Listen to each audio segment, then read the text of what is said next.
Let's finish here at the J Davison Altrincham 3, York City 0. Phil, you couldn't have asked more from your team tonight.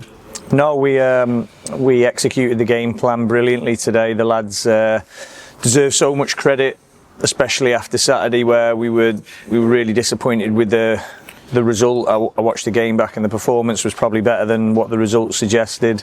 And when you get the performances, I've always said it, the results do come. So it was just persevering with it, making sure we were very aware of an extremely strong top of the league York City team. And like I said, I think bar the opening 10 minutes, you could see that the lads executed and delivered brilliantly.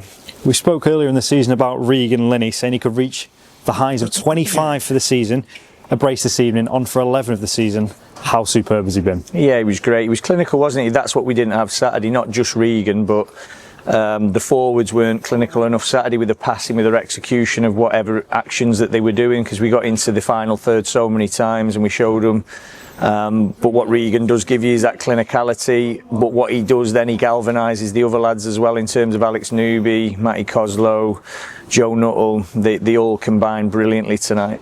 Speaking of Matty Coslow, he added a third with a delightful dink. We've certainly seen his quality over the last few weeks, haven't we? Yeah, do you know what? It was a really difficult one. We had a few heart-to-hearts during the start of the season, because I think he was feeling like there was no way in for him, and is this the end kind of thing? I know all the bits that go through players' minds, but it was a few reassuring conversations to be patient, and I certainly have always believed in him. He's been with me a very long time, and they're the qualities of him. He works. I mean, his work rate tonight was second to none, like all the front lads, and his finish was absolutely out of this world. It was sort of Madison-esque for Tottenham the other night, wasn't it, where he's lifted it over the keeper.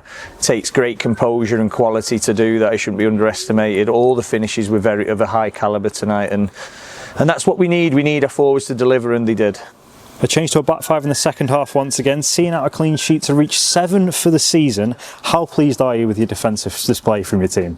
Yeah, well, again, contrasting to Saturday, where I keep referring to that, because what you saw is an execution of both ends of the pitch, which we didn't do on Saturday. We had shaky moments that we were punished for, and there were no real shaky moments. I think Ethan's made a decent save, but a save I'd expect him to make. When you look at the save their keeper's made was out of this world, wasn't it, where he's put it onto the crossbar. So I think we put them into more difficult situations than us, because our defence was so strong and well organised. The midfield worked the socks off. The front lads got the position in brilliantly, and it was really important against a very fluid 3-scoring York team where we minimalised them to a couple of shots from distance. And like I said, Ethan's made for him what would be a routine save, but still a very good save. York City topped the table prior to kick-off. On a personal note, you and Neil have a superb record against York City, only losing once so far. Thanks for that. Yeah, so it'll probably come back and bite us, but it's always a pressurised game when you play York. They're a big team, they've got big expectations.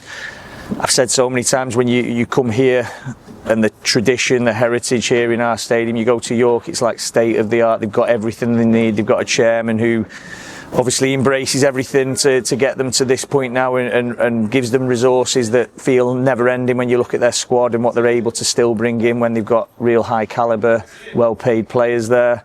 So nothing but compliments for York in terms of the way they go about it, but we've done exceptionally well again tonight. And as I said, for me the big thing is the players were absolutely outstanding, especially with how Saturday went, and their resilience to show that their belief in what we say to them. So as I said, it was a very long analysis Monday to go through the detail, but there was a lot of positives. It was, could we be more cutthroat in both boxes, and we were, and we got that result because we're a very good team in this division. Ulti moving to the playoff spots this evening with 3 points. I wouldn't be doing my job if I didn't ask you, are you keeping an eye on the table? Of course I am, yeah. So we're desperate to make the playoffs this year because of how well we did last year, but it's so difficult, and this is why I try and keep everyone's sort of eye on the ball and keep that element of perspective, just because we've had a comfortable win at 3-0 there against a very good team. Next week, we haven't got a league game, have we, on Saturday now, but when we play the next team we come up against, which I think in the league is Wealdstone, you might correct me on that,